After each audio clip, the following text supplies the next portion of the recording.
Hey everybody, Fishman here. Welcome to the video. This is the first of the one-tool filter builds I put together. It is a simple design, it's a box filter, and I kept it as simple as possible because I wanted anyone who has access to, well, either a table saw or another method of cutting a nice straight line in acrylic can put together, because there aren't any tricky welds, there are no internal seams or anything. It's just a bunch of little boxes all stuck together and we're nesting inside each other. I didn't know at the time how well it would work. My intention was to stick it in this aquarium, and it's been here for 3 months now, and it's gotten dirty, and I want to see, first off, probably my biggest concern about this is how easy is it going to be to clean that lift stack. As you can see, there's a lot of algae built up in there. I actually thought that possibly a pleco or two or snails would get down in there and do some work on it, but that doesn't seem to be the case. And the other thing is I want to see if it actually has removed any amount of dirt. You can see there's a bit of mulm on the bottom of the tank, so there's plenty of chances for this to do some fine filtration. And that's the next thing I need to check on, of course. I want to see if it is actually doing its job. Because the next step for these one-tool builds is to make this a little bit more complicated and have the lift stack go up the center, because that gives the most lift. Now, I had put together a one-tool build for another gravel filter, and that was actually quite easy to have that lift stack go up that way. So, like I said, that's the next step for this. But I want to see first, of course, is how well this one's doing. And one of the neat things I like about this particular build is it is self-contained. You lift it out of the aquarium, and all the dirty water and everything stays right inside. You can see it's still sitting there like that. And that way nothing pours back into the aquarium. So pull the sponge out. This is a fairly coarse sponge, so I don't really expect to be too much trapped in this, though I do have other aquariums where I have this that does pick up a fair amount. So it's just one of the things I want to keep an eye on as we do this. So I'm going to pull this up here. One of the things I like about it is it's got some nice plants growing on it, which I know is not supposedly what these things are for, but I don't mind having plants growing in my filters. It's not a big deal. Now, one of the things I knew when I first put this together that would be a little bit difficult to do was pull the rest of the trays out, because if you know my current design for a box filter, there is a lift stack that goes up the middle that's welded to the acrylic platforms of each of the trays, and that means I just have to reach down with one hand and lift the whole thing out. And as you can see here, this is a bit more tricky, and it's fine. If you're really concerned about this, all you need to do, of course, is just turn it upside down and dump it all out. I wanted to obviously try this out the way I normally clean filters and see how much of an inconvenience it is. So there you go. This is the filter now with its bits and pieces in it. That is not a terrible amount of dirt.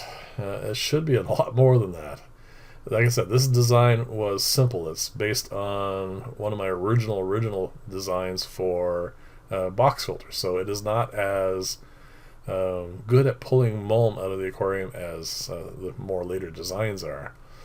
So I'm going to run this brush in, because this is the part that originally, before I had taken this apart at all, this is the part that I thought was going to be the trickiest because of the corners. I thought maybe I wouldn't be able to get all the algae out of it. That turns out not to be the case. It actually cleans up really well. I didn't have any difficulty whatsoever. So the square tube's not the problem. It is easy to clean and is no more difficult to clean than a round tube. So that is not part of any kind of concern really for this. Just a simple matter of rinsing some water through it, and that's it. It's done. This is more than clean enough for a filter. Now the other thing is, as you can see here, this is now being an entirely cleaned filter, and that is all the dirt it's pulled out in 3 months. That is not good enough. It's just not enough. It needs to pull out more than that. And I wanted to do a comparison for this, so what I did is I took out from one of my other aquariums a new design, not the latest design, because those are still relatively too clean. I just put them in aquariums recently, but I do have one that has been, well, my Mark II instead of the Mark III, whatever you want to look at. It's the design before my current one. I pulled one out, and it's actually only been running now for 3 or 4 weeks since I cleaned it, and I'm going to compare that to this to show you the difference. So there you go. That's all the dirt it pulled out. Not enough. So this is just a plain old box filter, one of the ones that I have nested inside. So it's not the original design, it's the next one along. And the difference is just astounding on how much this pulls out. It is a better design because you can see there's holes at the bottom, so it sucks mulm from the or water from the bottom of the aquarium, which means it does have access to more mulm.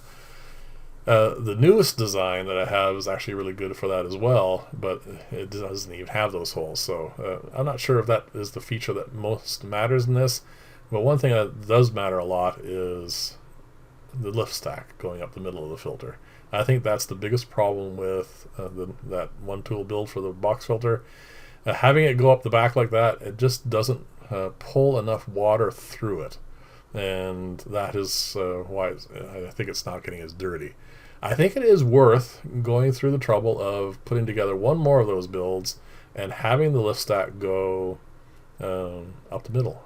It's going to be obviously a little bit more work, but I don't think it's enough to make it too much of a problem. I would have to make it a little bit more loose than my current ones for the box filters, or actually for the underground filter as well, which is quite snug, because it'd have to have the trays removable. Let me know in the comments below. I think it would be a bit too tricky to put a square tube on top of a square tube to get that nice feature of being able to move the trays out really easily. But again, let me know what you think about that as well. That would be a bit more tricky welding, but I'm open to whatever you guys suggest. So let me know what you think about this. This is not the best design for a box filter. It is years old now, but it does the job. And I really do, of course, like the improved version, but you can see here, and you're going to see again in a second, there's a lot more dirt coming out with one of these. And this is not even probably about a month, maybe even 5 weeks at most. But there you go. That is what came out. And that's what I hope to see when I clean one of these filters. Box filters are great as mechanical filters, and they should pull mulm on. And there you go, it does. The other design is not satisfactory. I'm going to keep it. I'm going to keep using it. I'm going to put it in its own aquarium because there is an underground filter in there as well in that tank. And I mean, there is mulm there. It should be pulling some out of the water, but it's not. So we'll see how this all goes in time. We'll give it its own aquarium, see how the chemistry of that tank goes, and we'll go from there. So in the comments below, let me know what you think of this design, and also let me know what you think of having this lift stack go up the middle. I mean, the same as with the underground filter, a little bit more loose in design so I can move the trays in and out. But after building that, I don't think it's too big of an issue. But again, you guys are the boss. Let me know what you think, and we'll get around to building that. It cleans up nicely. I mean, that was my biggest concern actually when I first made the square lift stack, getting those corners clean. But as you can see here, it's no more difficult than the round tube, and that's not the problem with this filter. So anyway, thank you very much for watching. Let me know what you think below, and I will see you in the next video. Bye for now.